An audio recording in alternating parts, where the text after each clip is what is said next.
Gawin ko naman ngayon ay magpapalit muli po ako ng mga ilaw ng dump truck sa tail lamp.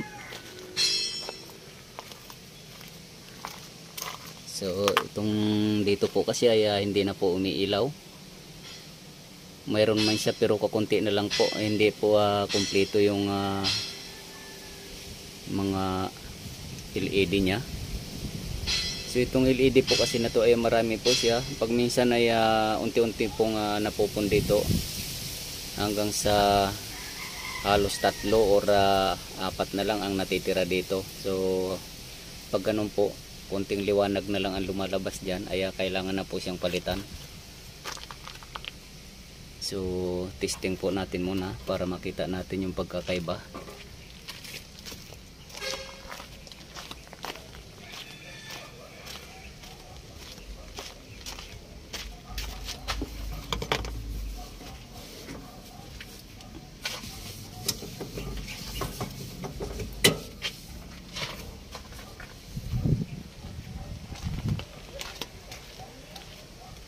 Tulad po nito ay kumpleto po siya, yan, no? Mas maliwanag siya.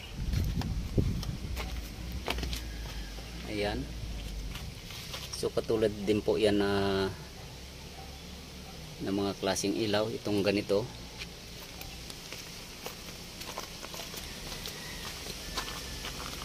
Ito po siya.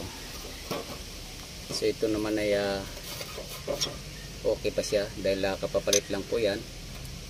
At ito naman ay pag minsan ay kunting-kunti na lang po ang umiilaw dito. So kung nakita nyo po, ayan yung actual.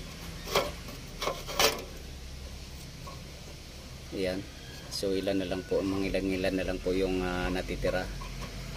Ayan, o, patay na. So yan na lang po yung natitira. So kailangan na pong palitan yan. Sa 2, 3, 4, 5, 6, 7, 8, 9. Ayan. So papalitan ko na po siya ng ganito.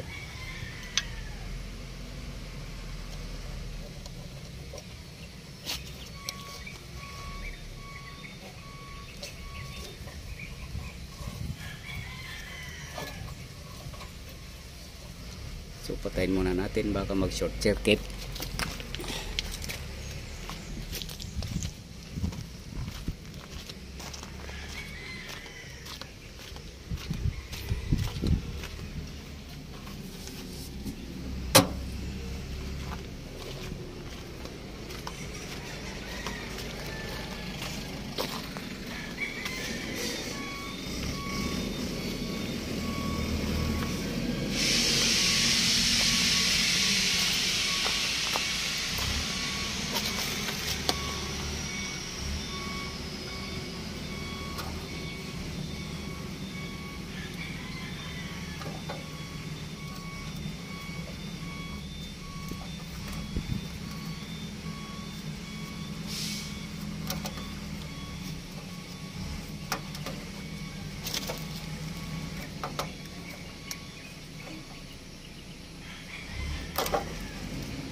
So ayan na po siya.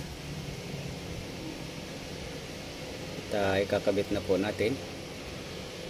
So ganyan po siya, kumpleto siya.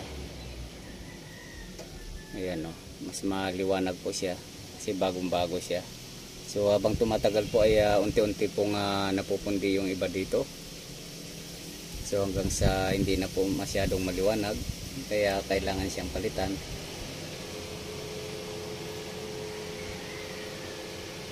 Ayan. Ito yung luma.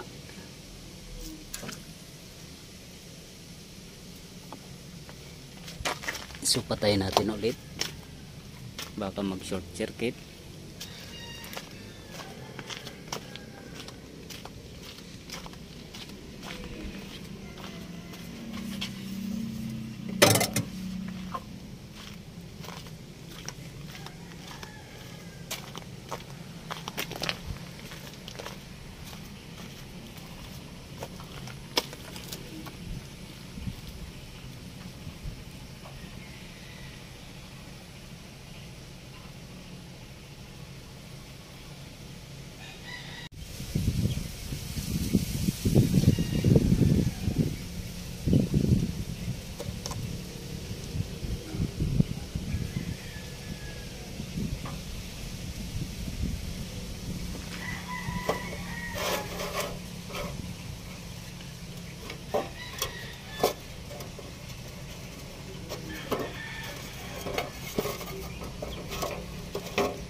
So testing na po natin kung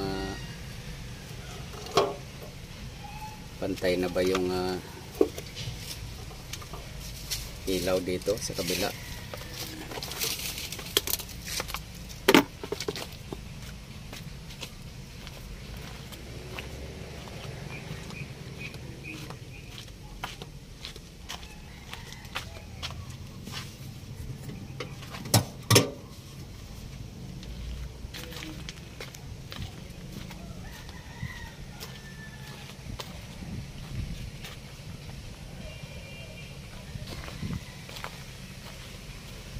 So ayan na po siya. Ayan. So mas maganda na po yung ano niya, output ng ilaw.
So hindi ko na po ipapakita yung pag final fixing po nitong cover,